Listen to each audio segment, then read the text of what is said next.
it's being scared and doing it anyway. And my hope is that anyone reading this, whether it's a kid who has to move or is starting a new school or is going to camp, I was always really scared to try new things and change and things like that. And I think a book like this would have really helped me when I was younger.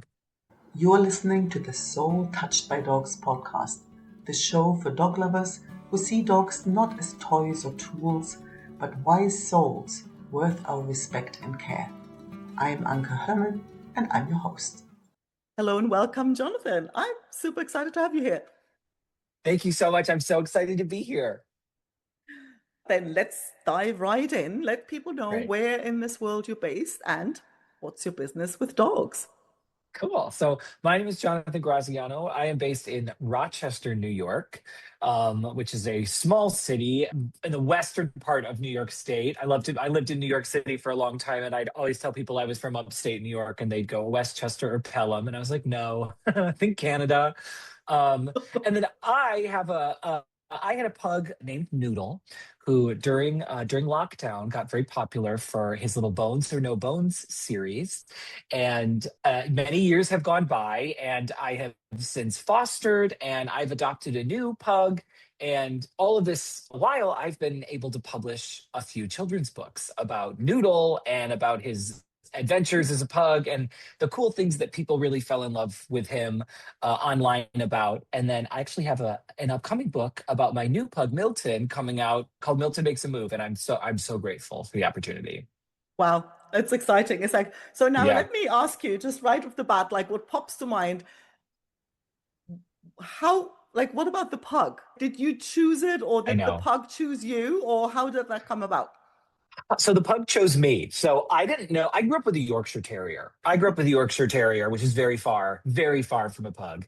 And I didn't grow up really around them. I knew one when I was younger, and he was a sweet dog, but there was never any time where I was like really obsessed with pugs. But when I adopted Noodle, I also liked pugs. I didn't dislike pugs. I just didn't have a very strong preference. But then when I was it was Doug the Pug. When Doug the Pug started to get really popular on social media, I started to be like, okay, maybe this is the most adorable little man I've ever seen in my entire life. And then when I given the option to adopt Noodle, when I saw Noodle's photo and was told he needed a home, I fell in love immediately. I looked at this little animal and I was like, I must take care of him. I didn't need him. I didn't do any of it. I just adopted him, and he was I knew he would surpass me in every way right off the bat. I knew, but little did I know to what degree he would actually do so. How old was he when you first got him? Milton was 7.5 years old when I adopted him. Oh, so he Milton wasn't a or excuse me, puppy. Noodle. No, Yeah. Noodle. Yeah, Noodle was 7.5 years old. No, he was not a puppy. He was an advanced adulthood. And he was an owner surrender. And it was one of those instances where, it's an impossible thing to do, but this was one of those sort of radical acts of love of I cannot care for this dog in the way that he needs to be right now, and I need to find another home for him. And I was the one fortunate enough to be asked if I wanted to take him in.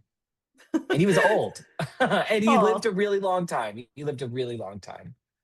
So how did your life change with him? Like what? Oh my God. Oh I was my just word. rolling your eyes like, okay, where do we Oh start? Right? my gosh. How do you mean? How do you mean? How did it change just having a dog, or how did it change having a dog who, I like to say, he sunk his gums into the marrow of culture? Having a famous dog is wild, but having Noodle it changed my life because I loved having a dog. And the reason why I realized that I will always, and why I started fostering as well, was it became very clear to me that yes, I love I love my dog and I love taking care of my dog, but there's so much value I get from having a little guy that I have to take care of before myself. I can get so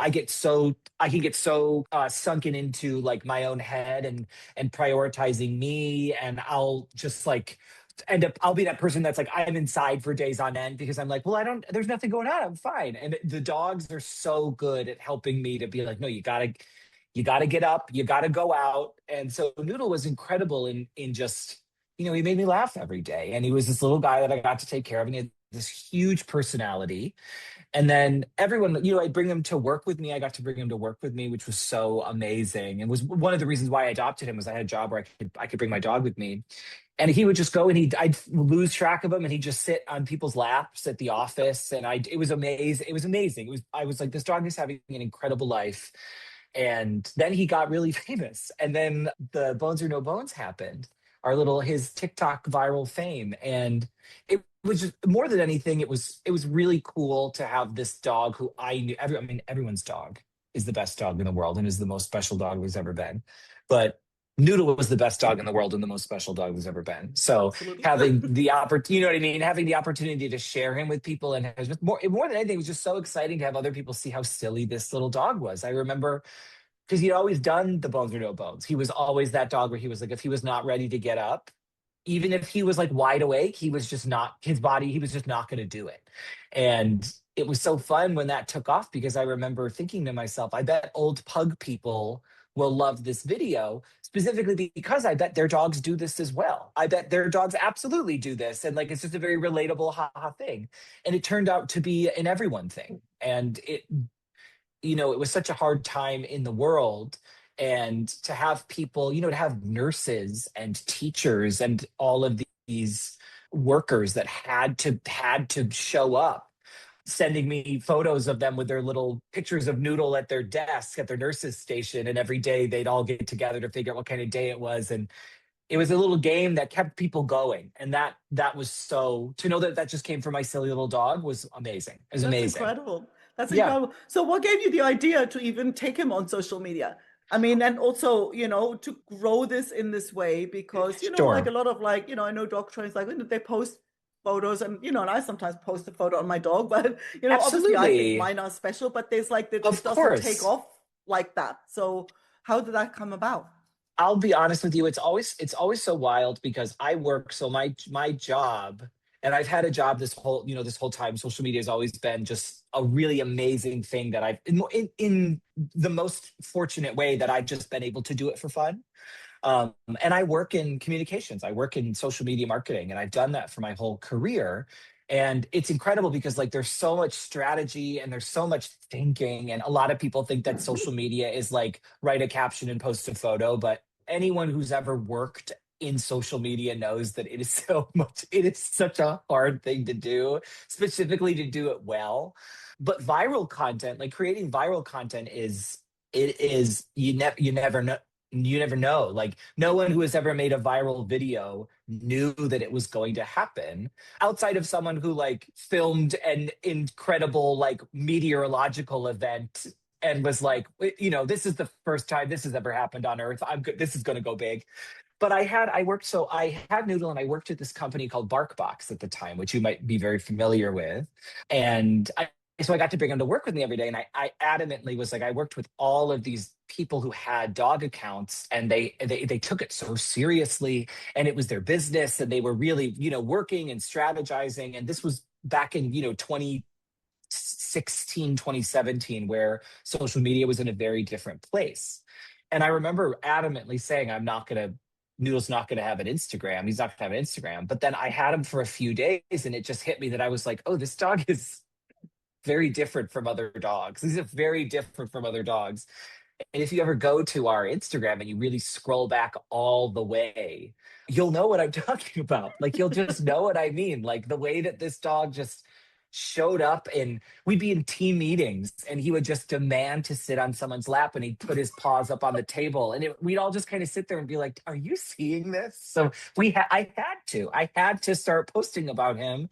I also worked at a company where I could bring, I was in New York City and I could bring my dog to work with me. What a cool thing to do. We're making content all the time. And he and I started filming these little unboxing videos where we'd sit down and we'd unbox the BarkBox boxes every single month. And the joke was that Noodle didn't care about toys at all. Noodle did not. He only cared about food, and it was a toy company. So I would just be sitting there for 20 minutes trying to sell this dog on a toy that he couldn't care less about. And then I'd pull out a duck treat, and he'd finally turn and look at me. And like, it was incredible. So I'd always been shared him a little bit on Instagram, and he had about 43,000 followers on Instagram. when he took off on TikTok. And it's crazy how it can take so long to build something, whether you're intending to do it or not. And then one thing can happen, and it really was an overnight. It was an overnight thing. I love it. And I mean, I just sort of picture the whole BarkBox situation. He would be sitting on someone's lap and it would be perfectly quiet in the office. And he had this like shrieking bark. Noodle let you know when he was there. And someone would walk by and he would just have one problem with them and it would be perfectly silent. And he'd just start barking and everyone would jump and you would just look and see this little pug sitting on someone's lap. It was hilarious. It was hilarious. It was hard to take anything too seriously. Which is a good thing. Yes, exactly. It made the environment so special. We'd be on a call and it would be so intense. And then, you'd have a pug in the room who would just sneeze. And you're like, okay, all right, we're fine. Everything's made up and the points don't matter. But yeah, he was destined for a stardom. Oh God, I love it. I love it. Yeah, he was a Whitney Houston. He was a Whitney Houston for sure. An undeniable talent. You've got to be a personality, right? So exactly. So what gave you the idea to turn this into children's book then? I mean, obviously, the appeal was there. It was like he had a lot of material. There was a lot of raw material to work with, right? Yeah, exactly. You could have taken that material and gone in a million different directions. Why children books? Yeah. Well, a couple of reasons. So the first is that, and I mean this to say that every single opportunity that came our way is something that surprised me.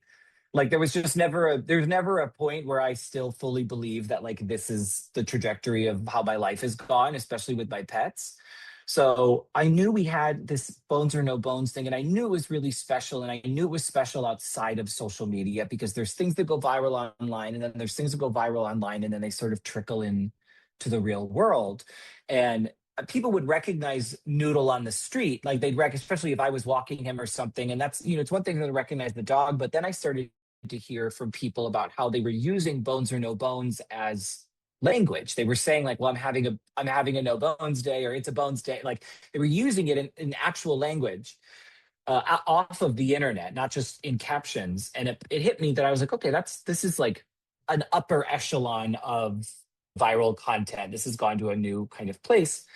And then we had a few publishers actually reach out to us, which is not how this goes. I know that's not how this goes. And people ask me for advice all the time on how to get their books published. And it's one of those things where I'm so proud of it. And I also can't help but be like, I feel like I'm going to sound like the most arrogant person. Like, I don't know.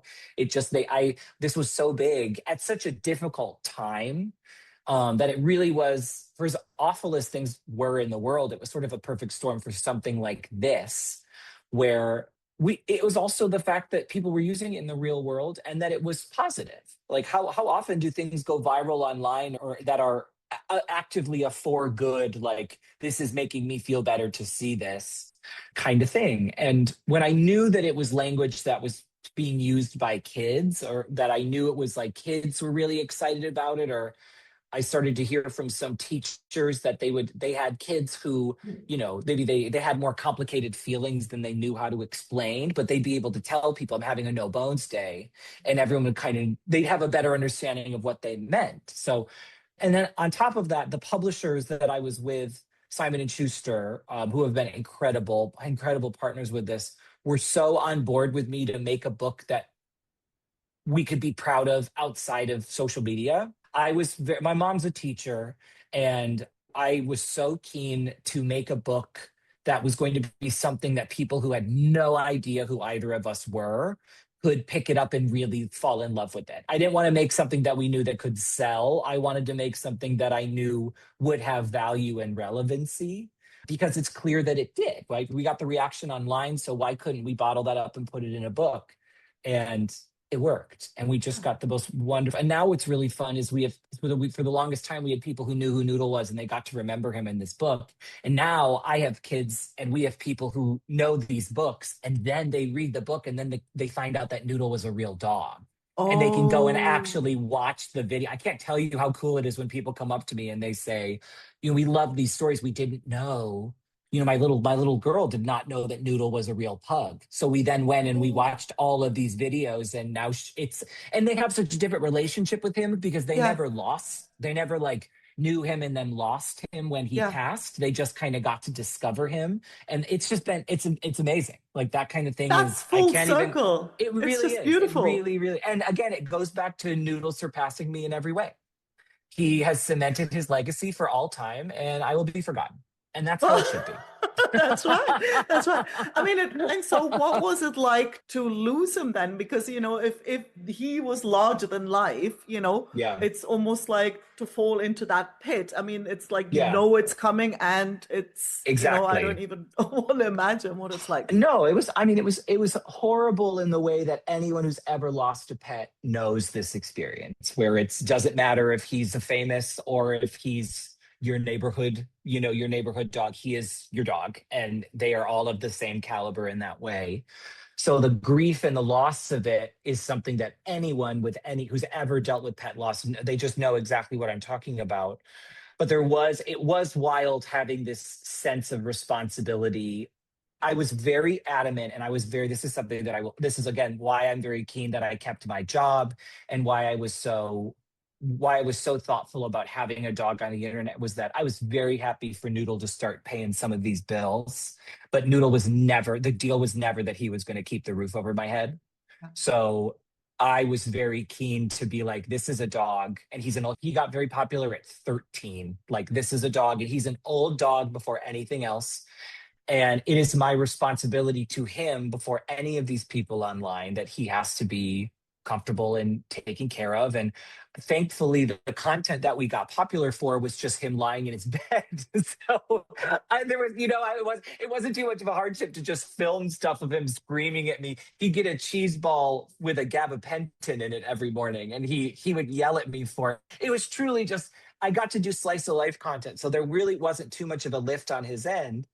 But I was very keen. Even then, I was like, this is my dog, and my responsibility is to him and to his health. And I have talked to people who have loved their dogs just as much as I love Noodle, but they waited too long, or they said they waited too long, or they said, you know what, Jonathan, I got an extra day with him. And yes, it was an easier decision to make, but it's only because something was really bad. And they tell you that they'll let you know. And Noodle never suffered a day. He suffered every day of his life because my care of him was never enough. And the people that was his whole bit, was that Noodle was inconvenienced around every corner because we just couldn't meet his many demands. We couldn't do it. We just couldn't do it. No matter what we did, we just couldn't do it. So it was just and it was always a running joke with him, but there was also there was something very real about that, where I was like, this dog does not like to be uncomfortable. And he lets you know when he's uncomfortable. And there are times where it's him being uncomfortable because someone walked by him who he copped an attitude with. And then I think it's his health. And I don't think this is really the only thing about taking care of a dog that I really don't like, but it's still my responsibility. So it was wild having to do it and then have to tell everybody. was really crazy. That was really crazy. But I'm very fortunate. I had a great group of friends who were there. I got everything I wanted, was the other thing. Yeah. I always, people have an older pet and they always wonder, am I going to be out of the house when it happens? Is it going to be an emergency in the middle of the night? I got everything I wanted. Someone came to our apartment. All of Noodle's favorite people were there. He was eating bacon. Like, it was one of those things where like, maybe all be so lucky to have this same, for as much as I didn't want it to happen, it was the right thing to do. And it was wild to have to share that with people. But I also think that part of what people loved about Noodle was his uncompromising. Bones or No Bones was all about, what is he comfortable doing? What is he going to do today? And he did. He did not ever need to suffer a day. So it was hard to tell people, but people were really kind. And then I got a push notification on my phone about it. And there was a part I was like in hysterics crying. And there was another part of me that was like, Noodle, that's so cool. And then I went back to crying. Do you know what I mean? Like, there was a bit of an outer body moment of like, oh my gosh, of course never in my wildest dreams did I think that my dog passing would get a push notification sent to my phone. But at the same time, if you asked Jonathan day one after having adopted Noodle if this dog would get a push notification, I would have told you yes. Yeah, you had the Yeah, I would have been like, absolutely. I don't know that what I've kind of done. dog, right? Exactly. What have I said yes to? So, like, how much later did you get Milton? And like, is Milton like, I mean, did you get him as a puppy? And like, what's that? Also, like him also being a pug, right? Then Yeah. where's the comparison piece coming in, right? Yeah. I would imagine it's not coming from you, but it may come from people following, like, is that a thing that Absolutely. people expect him to be like mini Noodle or like, Well, how's that a lot unfolding? of some people do in the way that like there are people who follow me because they wanted bones or no bones, and like that's it, which I get, it's social media and we've got millions of people who follow us. Like there are, there are many people who were there for that instance, and then they still have fun following us. But then there are plenty of people who were excited to sort of follow along on the journey. And I've always been very keen that after, especially having like with my job being in social media, like it has to be fun. It has to be fun for me because I spend too much time every day stressing about social media as it is. That the dog stuff has to be fun. So what ended up happening is I do get comparisons, but only in the way that like in the ways that I really enjoy, where it's like pugs are very demanding dogs. They like things to go their way. So people make comparisons in that way. But Milton is a very different dog than Noodle is. He's a very different personality. And I fostered. So after Noodle had passed, I waited a little while, and then I had this big platform that was all about dogs, and I wanted to take care of a dog. That never goes away. That's one of the harder parts of losing a dog, is it's not like you also sit there and you're like, well, if I can't take care of Noodle, I don't want to take care of any dog. It's like, no, I want to take care of a dog and I want to take care of Noodle. And it's unfair that I can't do that. But then you start to get to that realization of, well, I could take care of another dog. Like I can't take care of Noodle, even if I want to. But there's a dog that needs a home, and I can use this platform to help, raise awareness about this and maybe drive some people over to these rescues. And I can start taking care of dogs again and sharing this with people and doing these things that I really love. And it was a really wonderful, very healing experience that I would encourage anyone who finds themselves really in this, because when it's fresh and you do what you've got to do. But when you find yourself sort of, it was months after, and I just kind of found myself in this place of like, I don't know what I want right now. I can't just adopt another dog, but I'm so tired of not having a dog around. And fostering was that solve for me. And Milton was my fifth foster. Milton Oh, was my fifth okay. foster dog, and he was from the Pug Rescue of Korea. So I worked with a rescue that rescued dogs in Korea, rehabilitated them over there, and then flew them either to New York or LA to be fostered.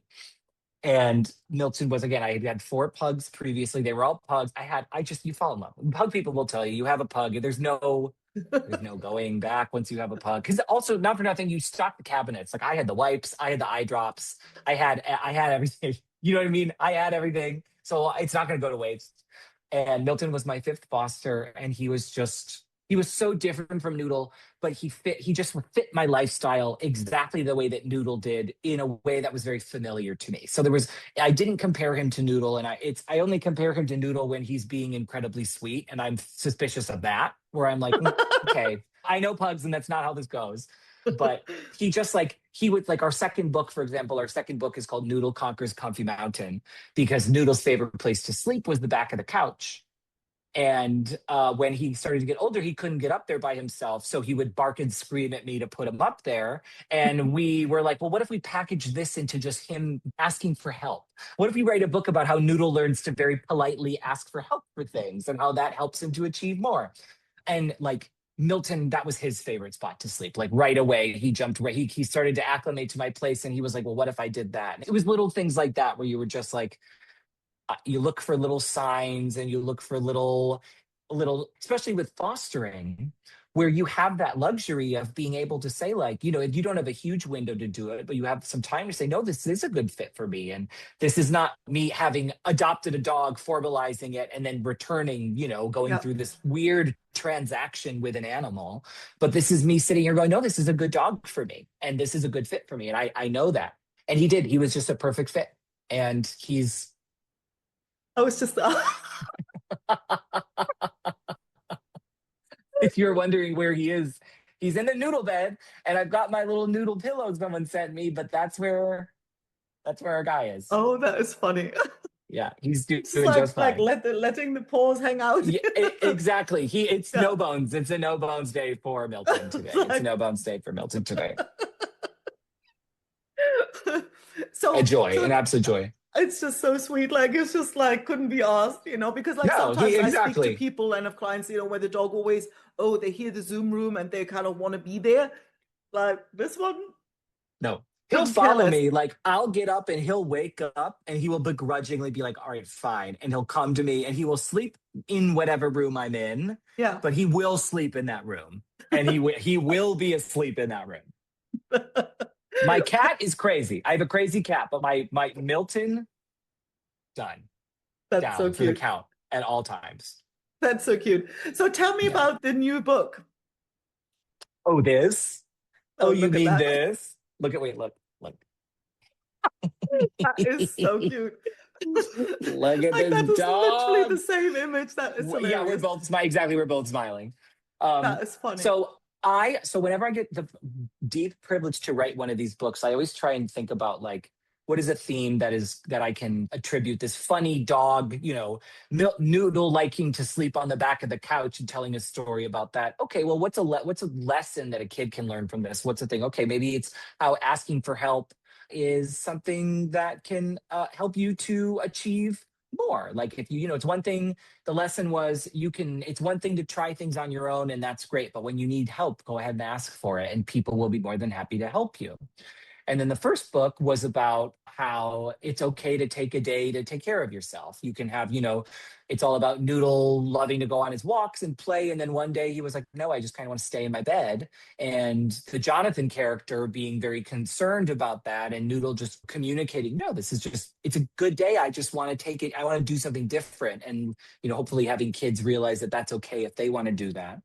And then the Milton book was inspired by his journey to come live with me, and watching him go from being, you know, a very anxious dog to being very comfortable, and thinking of all the bravery that goes into that. So Milton Makes a Move is a story of how, what's the last line? I'll read you the last line of the book. I like a button. The last line of the book is the takeaway. We like to spoon feed a little bit. Being brave can be hard, but everything is a little easier with a friend by your side. So the story is about Milton coming to live with me and wanting, you know, he's a dog who's always wanted a home of his own. And he gets so excited when he realizes he's getting one, but then he also gets nervous. Like, what if they don't have my favorite food or my favorite toys or my friends? And the joke is his friend is a skunk. And then there's also the journey of Jonathan as well, of welcoming a new dog into his life. And there's this beautiful page with like a Noodle wall that Milton sees of all of Noodle's adventures he went on. And that idea of like Milton having to do something brave and coming to live here. And then Jonathan also having to do something brave and having Milton come to live here. And how, you know, bravery is, it's doing something, it's being scared and doing it anyway. And my hope is that anyone reading this, whether it's a kid who has to move or is starting a new school or is going to camp, I was always really scared to try new things and change and things like that. And I think a book like this would have really helped me when I was younger. Oh God, I love that. I love that. So where can people get it? When is it coming out? You know, Sure. where can people find the other books? Thank you so much. So all three books they're all available online. They should be in your local bookstores. And if they're not, oh my gosh, you should go up to the desk and you should say, where's this book? But they are sold in bookstores. You can get them online. You get them barnesandnoble.com, Amazon, simonandschuster.com. Obviously, I will encourage you to go to your local bookstores. But I will say Milton Makes a Move is available for pre-order now. It comes out on August 4th of this year. So it comes out in a little less than a month.